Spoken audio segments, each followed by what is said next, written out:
Quali sono stati, secondo lei, sto parlando con il regista di Sagrascia che è ospite qui con noi, gli ingredienti del suo film, della sua pellicola, Bonifacio Angius? Beh, gli ingredienti di questo film, ma prima di tutto il cinema.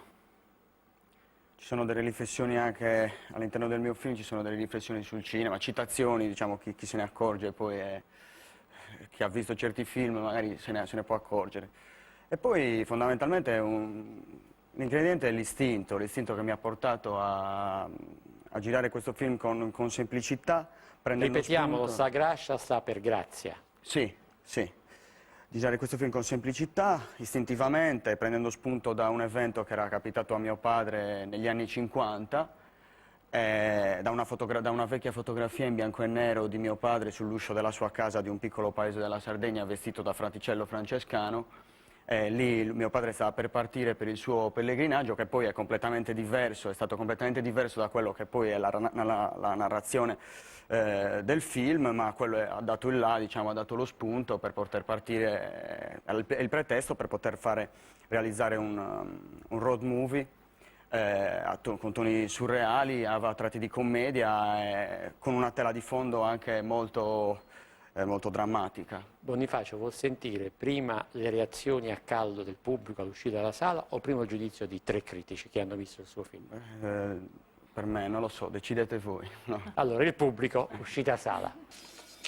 Perché le mucche sono lì? Tu ti assomigli a una mucca. Perché non ti rotoli la merda? Dei muccelli. A parte un bel film come realizzazione, anche e soprattutto per quello che mi riguarda, ecco, molto bene la fotografia e finalmente possiamo dire che si vede un po' di vitalità nel cinema italiano. Mi è piaciuto molto, ho trovato molto originale l'idea, molto bello il paesaggio e finalmente si mette in evidenza, insomma, il cinema indipendente era ora. Molto carino, è stata una sorpresa annunciata, comunque ho visto una certa professionalità in un film low budget con un'ottima fotografia, il cast di attori comunque molto bravi. Molto bello, in particolar modo mi ha colpito la recitazione degli artisti, degli attori, e comunque erano molto credibili. Interessante anche il fatto dell'utilizzo delle lingue, sia l'italiano che il sardo. È un film sicuramente molto interessante, soprattutto se, come si pensa, insomma, il regista è così giovane, giovanissimo, e una fotografia veramente meravigliosa e una storia che è praticamente una favola moderna. Fallo! Fallo! Giulia, tu non lo sai quanti passi ci vogliono per arrivare? 1, 2, 3, 4, 5, 6, 7, 8, 9, 10. 1, 2, 3, 4, 5, 6, 7, 8, 9, 10. Allora, stiamo parlando di questo film, Sagrascia, Valerio Caprara.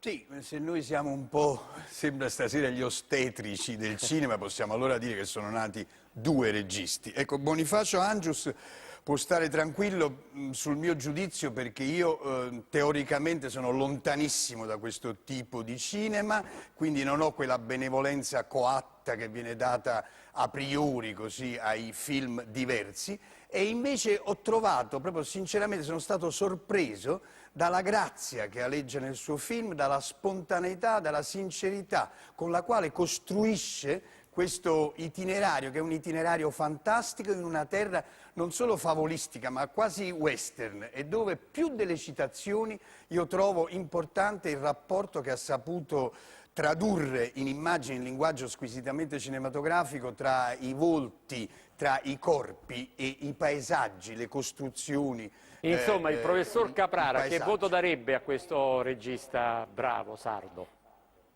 Guardi, io Visto gli che darei... l'esame è stato superato, mi sembra di aver capito dalle parole che lei ha detto. Sì, l'esame è sicuramente superato, La lode o io no? credo...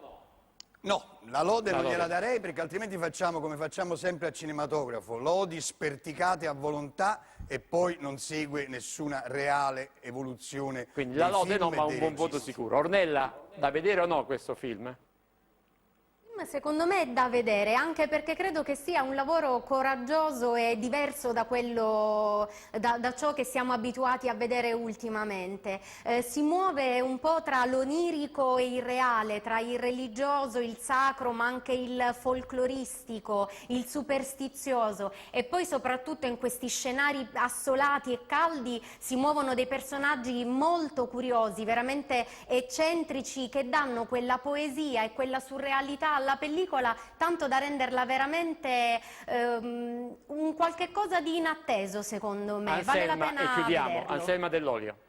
Sì, io ho un solo modo per giudicare i film, non ho categoria. L'unica categoria è la noia o la non noia. Anzi, ho trovato della poesia, anche se non insistita per fortuna, c'è una certa ruvidezza sarda che mi è piaciuto molto, e una bellissima colonna sonora, e questo viandante, questo bambino in un saio che fa questo pellegrinaggio verso il santuario di Sant'Antonio, che di volta in volta è accompagnato da diversi personaggi, uno vestito da aviatore degli anni '20, un'altra volta da un ragazzo grasso che mangia il meloni con una voluttà. I nomi che mi vengono in mente, mi sono venuti in mente mentre lo guardavo, erano il Pasolini di Uccellacci Uccellini e Buñuel. C'ha qualche cosa di molto italiano, però, che mi ha ricordato questi due nomi. Esame superato. Bonifacio. Grazie.